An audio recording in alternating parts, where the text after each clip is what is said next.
Scheduled for 3 rounds, Pablo Alfonso, 30 years of age, 5'7", weighed in at just over 145 pounds. He has a 69-inch reach. Miguel Torres, 32, 5'10", 145.2 pounds, and a 72-inch reach. The rules at the World Series of Fighting, their 10-point must system. 3 judges score the fight.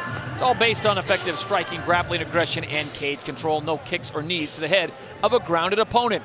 We now go inside the cage. Jazz Securo has the official introductions. Here we go, South Florida. This fight is scheduled for 3 rounds in the World Series of Fighting featherweight division. And now introducing, fighting out of the blue corner, his record is impressive. 40 victories versus 6 defeats. He stands 5 feet 10 inches tall and weighed in at 145.25 pounds. He's here tonight from Chicago, Indiana, introducing Miguel Torres. His opponent, on my left, fighting out of the red corner. His record sits with 8 victories versus 5 defeats, and all 8 fights he has finished. 5 feet 7 inches tall. He weighed in at 145.5 pounds. He fights out of Miami, Florida, presenting Pablo the Hurricane Alfonso. Your referee in charge is Mr. Troy Waugh.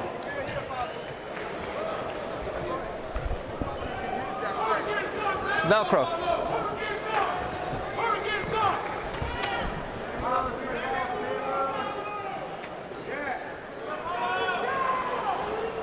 Judge, are you ready? Judge, are you ready? Judge, are you ready? Fight, are you ready? Fight, are you ready? Fight!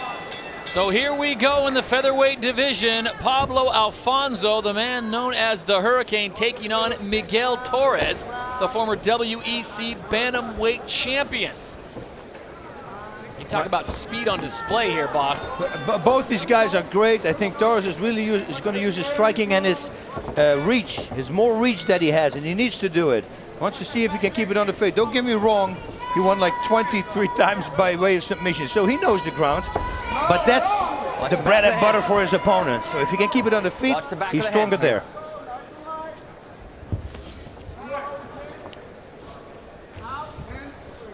Pablo Alfonso bringing some serious heat on both the punches and his kicks. Single kicks, I'm not a big fan of that. I always say it. You should throw a punch first, and then throw a kick.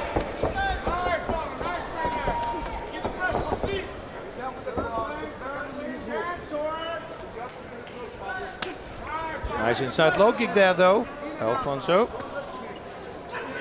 Both these guys have experienced backgrounds. Pablo Alfonso, a former Strikeforce fighter, now with the Championship Fighting Alliance. And Miguel Torres, we've already talked about him. Young man already has 46 professional fights at 32 years of age. Yeah, that's crazy.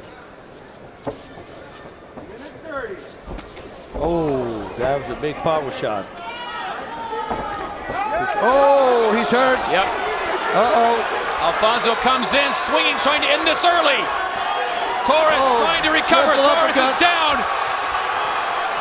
Torres is still fighting. Let's see if Alfonso now is going to go maybe even for a choke. He needs to keep him close.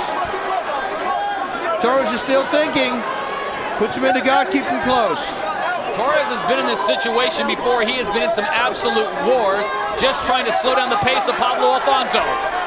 Looking for an armbar here. Nope. Alfonso pulls it out. He's got a great ground game himself. Some up kicks there. He's still in the game. But he got rocked. Wow. His hands look great. I thought that with way more submission victories, that he really wanted to go for the ground, but he's got some powerful striking. Those uppercuts were nasty. Gives Torres an opportunity to catch his breath and regroup. That's a very smart thing to do there. Elbowing the thigh, believe it or not, because that muscle there is relaxed. Will do a lot of damage. Looking for an arm and guillotine here. Torres is, if he can go around the neck and then can move away from the cage. No, it's not underneath. Not deep enough, is it? Nope. He needs to climb on top. He should forget about position. Yep. Torres should have climbed on top.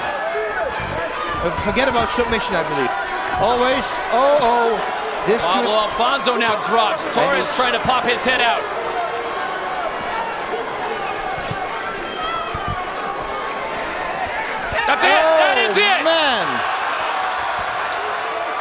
Wow! Super impressive. I mean, Torres is really good on the ground to pull that one off. That is amazing. For Pablo Alfonso to get it done against someone as seasoned as Miguel Torres, you take it back early, he rocked Torres, and give Torres a lot of credit on what he was able to accomplish and how long he was able to stay into it. But boss, I don't know if he ever regrouped after that flurry that Alfonso hit him with early on in round number 1. Yep. Let's take a look at it. Watch the uppercuts. Sonny's going to rock with him. There, 2 uppercuts, landed flush. Full power on him now. He just keeps on working here and here, yep. It was in deep enough. Space. Torres knew right here, he started feeling it. You know, once you pull your opponent loose from the mat, that means he can crank that shoulder backwards. And that will put on the choke, I say it all the time. It's better to put him on his back. Push all the way forward. And push the shoulders from your opponent on the back so he can't arch back. With the official decision, we go inside the cage, and here is Jazz Securo. Ladies and gentlemen, this fight ends with a tap out due to a guillotine at 3 minutes and 5 seconds of the very first round. Your winner, Pablo the Hurricane Alfonso. Wanna fight?